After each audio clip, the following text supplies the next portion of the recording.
Thank you. So I depend on my mother for the things that it's people who aren't drinking, and obviously children as well. There's a small bit of tab behind the bar for soft drinks and coffee. There'll be coffees on the table, but for soft drinks and things like that. So just ask at the bar and you'll get soft drinks as well. So you don't have to feed your children whiskey as well. It's unfortunate, I told you, I know. And finally, because as I say, Alice has remembered something as well. Obviously, John is going to set up a photo booth.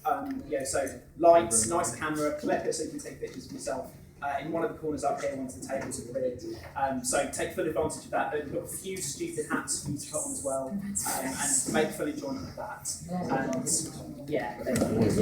Beyond that, all I'm going to say is he's more than ready to do this.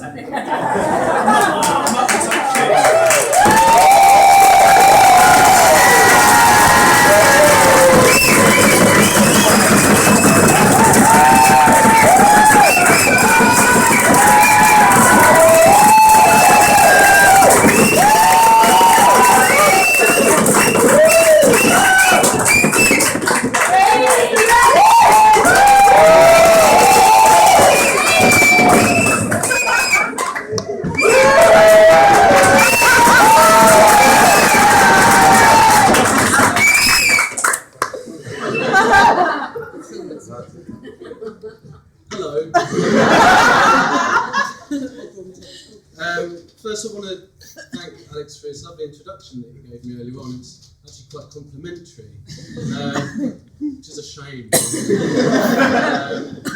written on the cards now, mate. There's nothing I can do. I've done the arts and crafts for the week. I've put it on my cards. Hello. For those who don't know me, I'm Tom.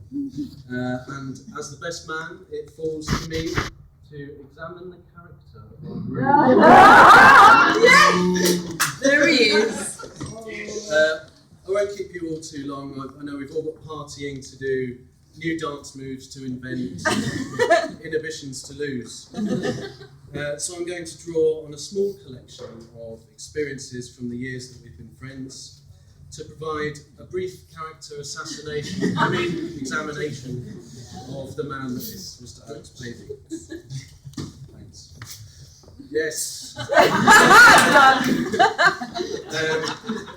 That's my arts and crafts. I've known Alex for many years. I first encountered him in secondary school. In the early years, I was aware of him, but he was still a bit of a mystery to me. He certainly had his individual style and character even then.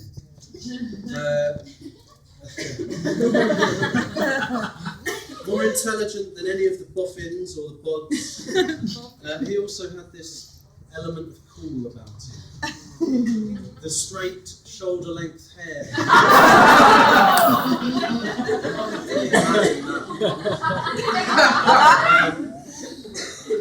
The thick, dark-rimmed glasses. Some looks never go out of fashion. The Manic Street Preacher lyrics scrawled across his rucksack.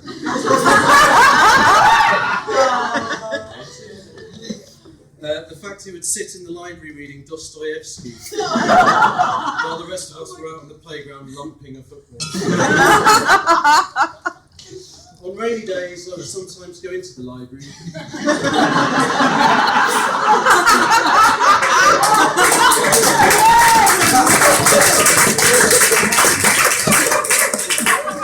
And play him at chess. He would beat me every time, of course. It was all that I expected from a guy with glasses with rims that thick. But then in years 10 and 11 we started to do more of the same classes and we started to get to know each other better. So by the time we reached sixth form, we'd become pretty good mates. We ended up doing exactly the same A-levels. He took an extra one, showing off. You don't need to do 4, just do 3. It was during our time at sixth form that Alex's character really started to shine through. And his potential for great things was demonstrated in the final year when he decided to run for head boy.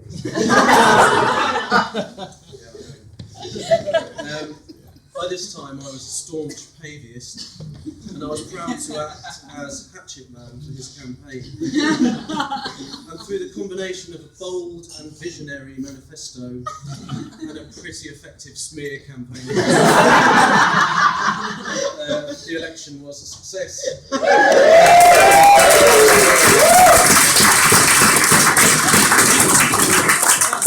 only time he's been clapped for being head boy.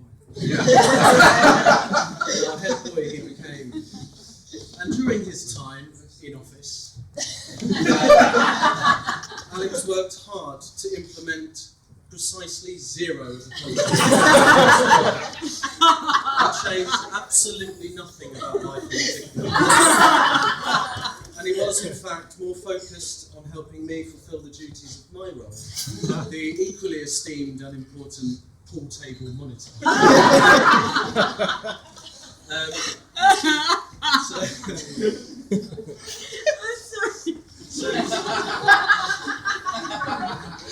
what I extruded from this episode, not a huge amount, except for the fact that there was something special about him that would earn the popular vote. He didn't achieve much as our head boy, but that didn't matter because we had got our man. The people saw something in Alex that they wanted to see more of. What was this thing? Commitment, friendship, an eagerness to help, a determination to make the world a better place. I was giving this question some thought when I was reminded of another story which took place in the first week of university. It turned out we went to the same university, the University of Warwick. I'm sure one of us here.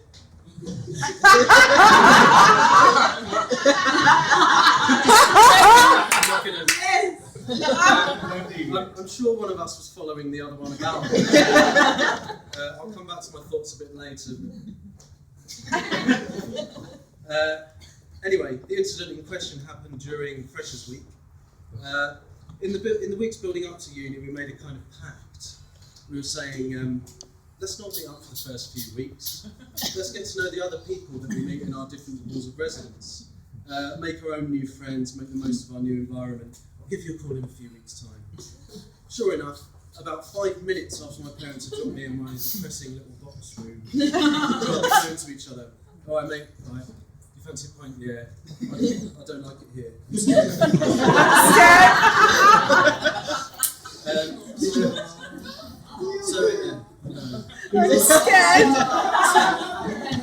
scared. They agreed. So we ended up hanging out for the entire Freshers' Week. And one of the nights we were out with the people from his halls. And he had set himself the noble challenge of drinking an entire bottle of vodka to himself. I don't think he got through it all, but he had a damn good go at it. That's that determination that I mentioned earlier. And we're back at the halls of residence later in the night. And I'm sitting in the kitchen with a bunch of people, making new friends. I hadn't seen Alex for a bit, I didn't know where he was. But I'm making my new friends thinking, maybe university's going to be better than I thought. Maybe things are going to turn out okay.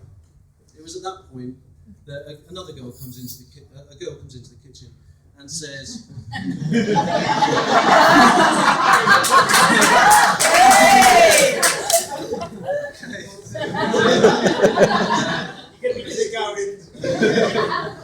that point, a girl comes into the kitchen and says, does anyone here know Alex? Something about the way she said it made me hesitate. Then she goes, is one of you Tom? I'm like, yeah, that's me. Yeah, you better come with me. He's had a bit of an accident. So I go through thinking, Christ, an accident. Is that the red kind or the brown kind?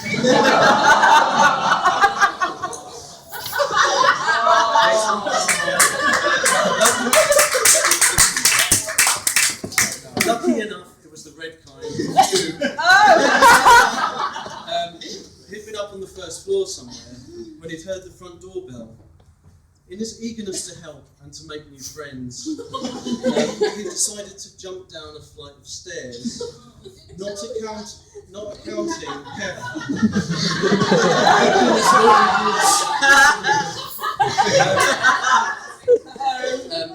Jump down a flight of stairs, not accounting for the fact that the ceiling above a flight of stairs tends to taper at the same angle as the stairs themselves. He'd put his head through the ceiling. So we go through to the hallway. There's a pool of blood at the bottom of the stairs and an Alex-shaped hole in the ceiling. And there he is, sitting down, covered in his own blood, repeating a single phrase, "I must have hit my head or something." Logical and observant all at those times. Actually, that's the censored version. It was, "I must have hit my effing head or something," with a few other expletives thrown in for good measure. 15 minutes later, I'm sat in the ambulance with him, and he's holding my hand, gripping my hand, saying, "I must have hit my effing head or something." Like, yeah, you did. You have.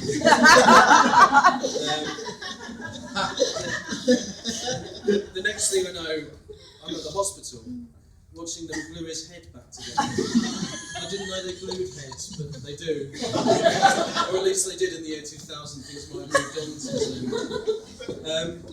And then at one point, the nurse takes me to one side and says, "Have you got a moment?" I'm thinking, God, maybe it's more serious than I thought. I prepare myself for the worst. The thing is, she says, "Is there any way you can stop your friend from swearing so loudly? As it's upsetting all the other patients." I say, "I'll try," but short of hitting him over the head again. But the thing I love about this story more than anything, which I really think shows Alex's character shining through, it's something I noticed when we get back to the halls. Along with the blood on the carpet and the head-shaped hole in the ceiling, there's another telling detail at the scene. Next to the door, leading up the wall from the floor to the door handle, are a set of bloody handprints.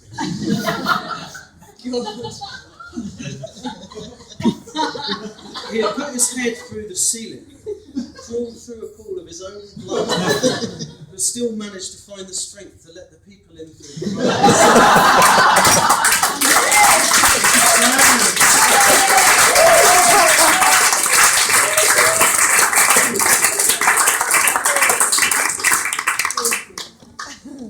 That, to me, is a perfect example of Alex's commitment, his thoughtfulness, politeness, his determination to make new friends, and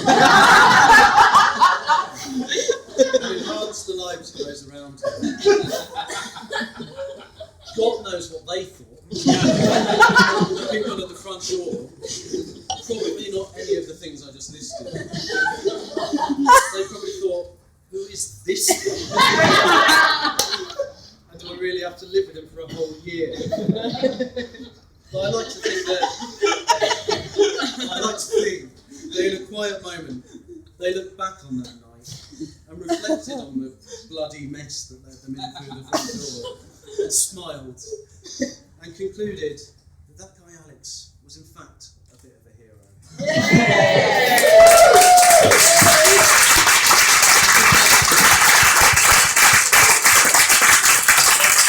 I really want to interject on myself here. I just want to make one very short announcement that I'm very happy to hear today. That our good friends Adam and Caitlin have got engaged and they're getting married and they're just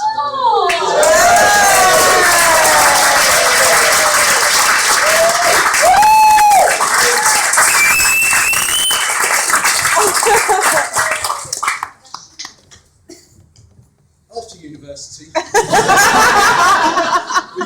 Used us!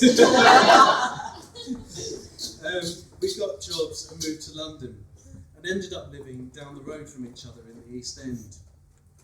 I hinted earlier that one of us was following the other one about.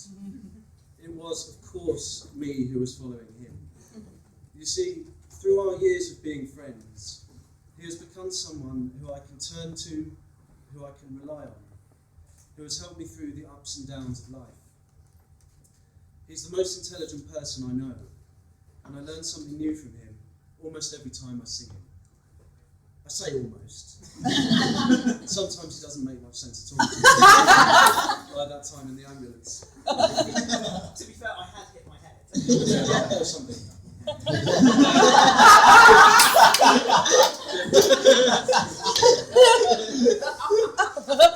But basically,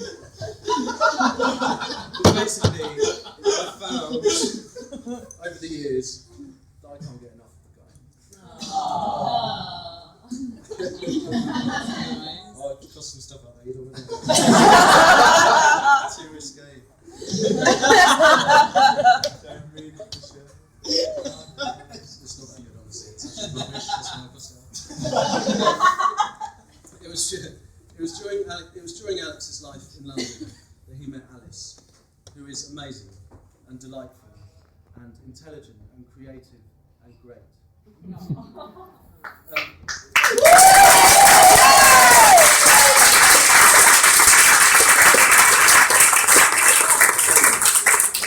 I wanted to tell just one more story before we all hit the dance floor, and that is the story of how they got together.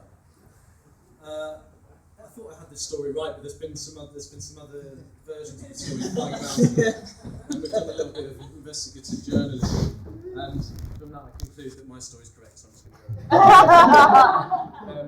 But no, there are other aspects of it. Lots of memories. We're all a bit drunk. But one weekend, we all went down to Brighton to celebrate our friend Lisa's birthday. For them. Hello, Lisa. And the word on the grapevine was that there was potentially an opportunity that they might get together. They'd met a few times before at the festival and elsewhere, and were getting on well. They've been in touch a few times by email and Facebook. So we took it upon ourselves that night to form a little team of matchmakers. And we plan to subtly and tactfully see if we can get them together. So as an example, while we're out in the town at the beginning of the night, we'd take it in turns to go up to Alex and say, "So, Alex, what do you think of that?" Then 5 minutes later, the same person would go up to Alice and say, "So, Alice, what do you think of that?" This all culminated later in the night, after we'd gone back to the house for a bit of a party. As usually happens at house parties, people congregate in the kitchen. And the two of them, in my memory anyway, are sat outside in the little yard by the kitchen on their own. And every once in a while, a couple of us would peer around the door and whisper, subtly and tactfully, "What are they doing now?" They're just sitting there, looking awkward. Do you think they can hear us? No. And I think we managed to apply just the right level of social pressure to make it pretty much inevitable that something would happen. And eventually something did when Claire took it upon herself to take action and to physically shove them both into a room together and close the door.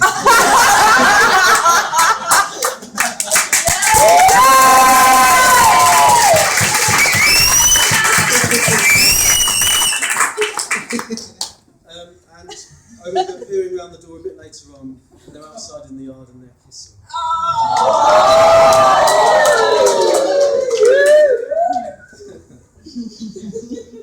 We got a bit excited then. I seem to remember we did a conga around the house.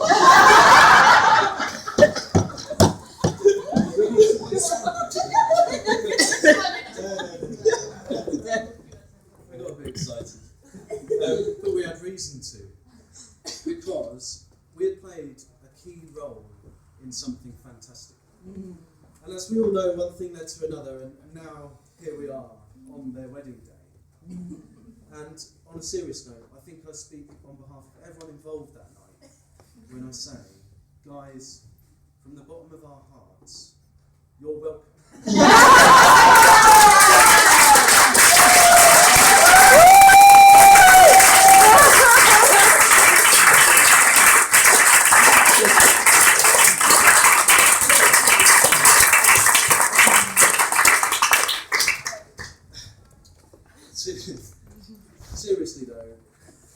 I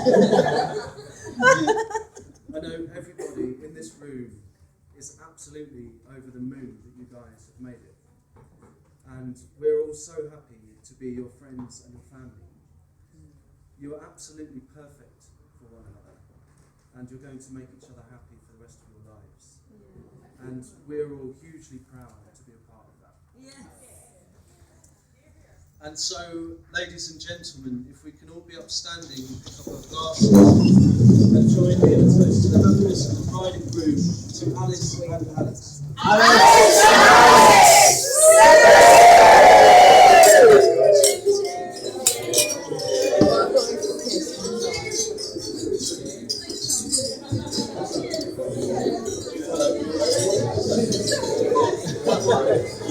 Holding it.